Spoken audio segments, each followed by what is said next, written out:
So y'all are tired of this talking. Now you're ready to go fishing, right? So let's have a little discussion on the tackle that you're going to bring with you to go catch some fish. And I'm going to throw a few ideas out at you of things that I think you ought to have, and that it doesn't have to be very complex. I'm D.W. Verts, Take Billy Outdoors. We're still trying to learn how to catch fish. Be right back.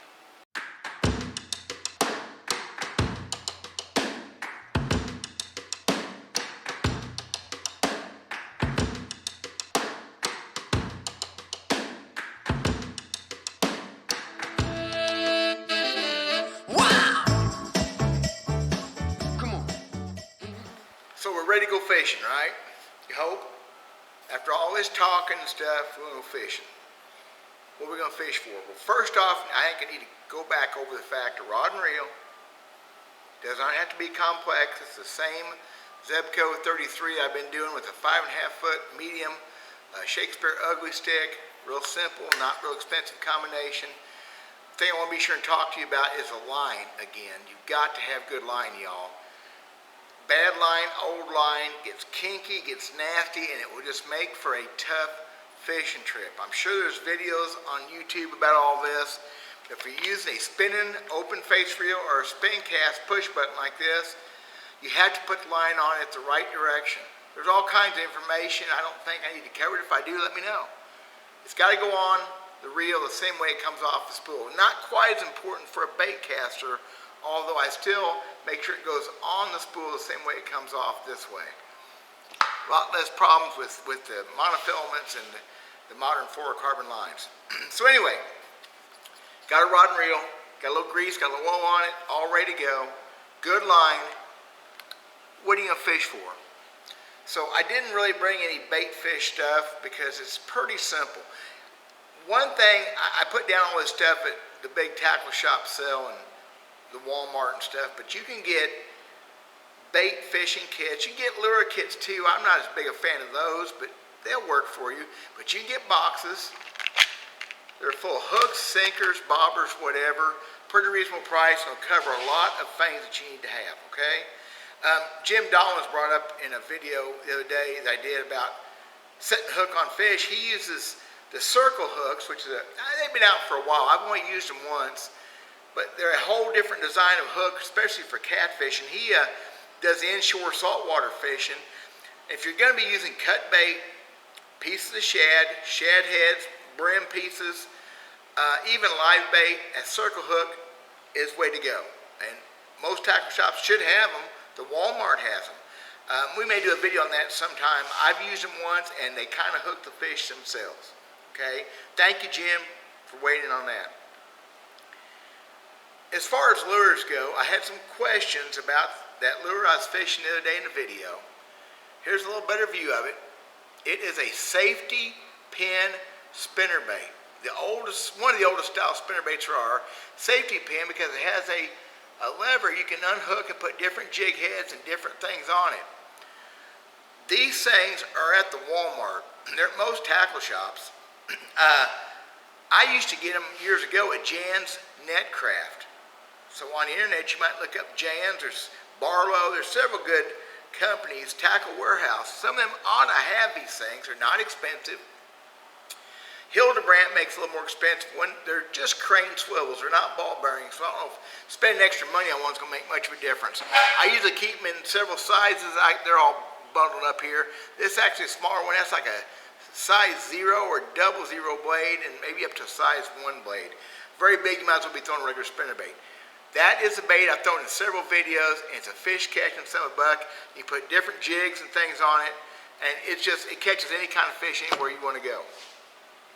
But what are you going to fish for? Again, if you just want to go catch fish, that little spinnerbait, a beetle spin is what we called it back in the day here, because here in Missouri it was built by a company, they called it a beetle spin in Amsterdam, Missouri. For years and years, and truthfully today, still the same. This one's kind of beat up. Actually, it's brand new out of the package. The old Marabou crappie jig. Trim that hair off a little bit. They used to include these things in survival kits with like Army because they can catch any kind of fish that swims. A little bit 16th ounce or so. you just throw it out and crank it in. You don't have to be fancy with it. The same thing goes with the more modern version, which is the tube jig. It's a little hollow body tube jig on a lead head.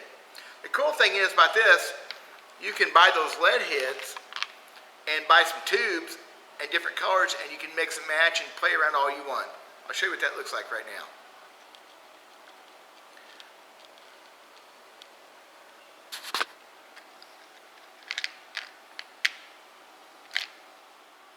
I don't hardly even crappie fish, and that's just one of 3 or 4 boxes. It's addictive. Those things are pretty reasonable price. And you buy a selection of jig heads. You can buy weedless heads. A bunch of stuff gets complicated. Just get some white, some chartreuse, some darker smoke colors, and you're good to go. The other bait you see me throw that I really like a lot is this little 1.5 inch twister tail.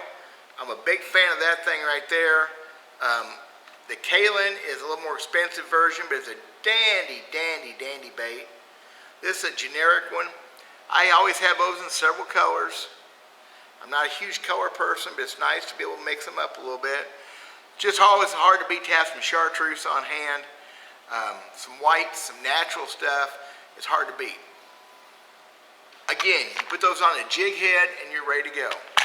Another lure besides that safety pin beetle spin type baits I like so much, that I always have in this little box here, like I've been carrying in some of these videos, is an inline spinner, a rooster tail style spinner.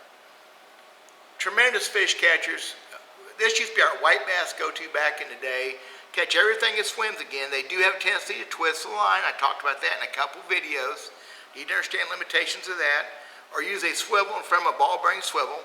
You can get these in several different versions. The old one with the minnow on it. This is a cheaper version. The Mepps Comet Minnow. Oh man, the fish I caught on that thing over the years. So those inline spinners are a good bait to have. A video the other day I was catching fish. I got the one buried in there. Is this 2.5 inch balsa minnow. That's actually a Rapala. You can buy cheaper versions. You can buy plastic ones like Rebel. You can go anywhere in the country with 2.5 inch minnow, or even up to a 4 inch or whatever, and catch any kind of fish that swims. It looks like a minnow. Fish eat minnows. There you go. How's that for hard? It ain't hard. Now, I'm trying to keep it simple. You just want to go to a pond, go to a creek, go to the lake, and just throw out and catch fish, okay? If you're going to be a little bit more into like bass fishing, that gets so complicated. All that stuff right there catches bass because it looks like stuff bass eat. However, throughout the country, one bait that will catch everything that swims, maybe a little larger quantity size fish, is the single-tailed grub. Now I showed you a 2 inch ones, 1.5 inch ones a while ago. This is a 3 inch, a little bit bigger bait. See, that on an 1/8 ounce jig head, throw it out and just crank it back. Let it sink down sometimes. Try different depths, try different speeds of retrieves. Learn how to jig it up and down. Every fish that swims, walleye, bass, pike, everything will eat those. They're fairly reasonable to buy. Again, you don't have to buy high-end brands, and I would always stress to buy generic whenever possible. You're just going to save some money because you're going to lose more stuff when you're new to fishing. You get hung up more.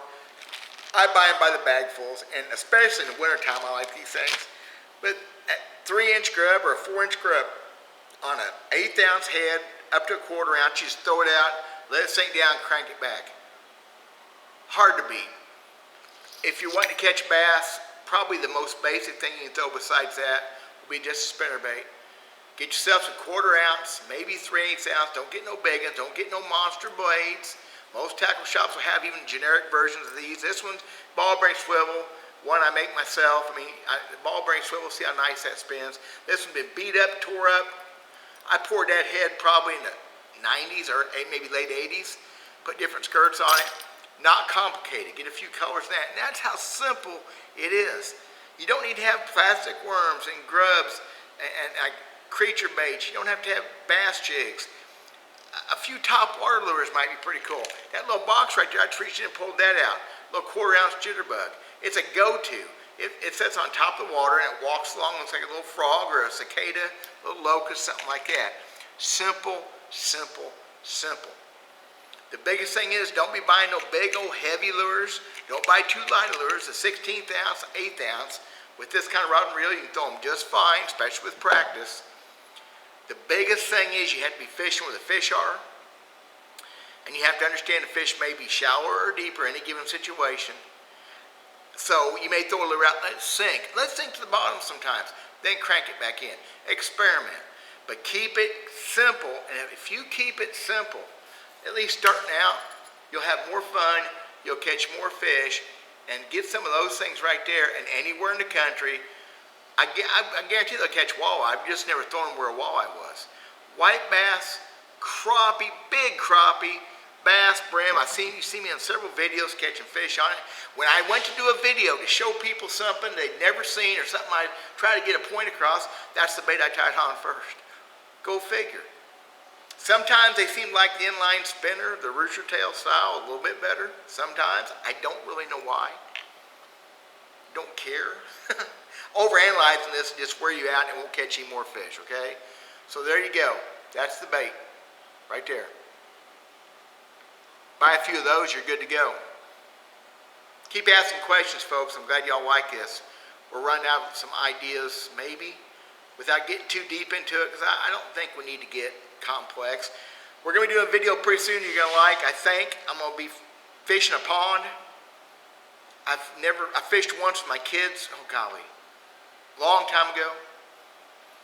The people that own it aren't catching very many fish. I'm going to go in there, I'm going to fish it. I'm going to analyze it, see what I can catch, and then I'll go back out with them, and we're going to do some fishing in another video and compare notes. I think it'll be fun. It may not be a good fishery, I don't know. But it'd be fun to see what I can catch compared to what we can catch with them. And we're gonna go, they've been watching these videos, we can go over all these kind of things and see if we can catch some big old fish or just catch fish and have fun. Because y'all, that's what it's all about, having fun. God bless. Talk at you later.